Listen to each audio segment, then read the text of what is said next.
Good morning, class. Here is our trip money. Please keep it safe.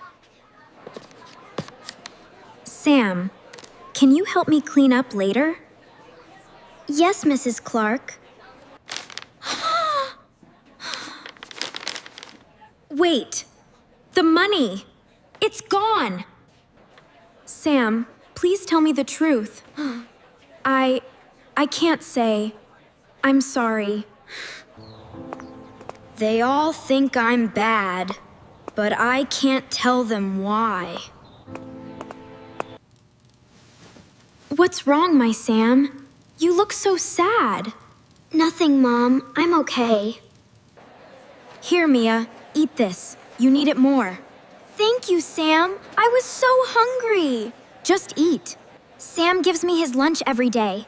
My family has no food. Oh, Sam, I understand now.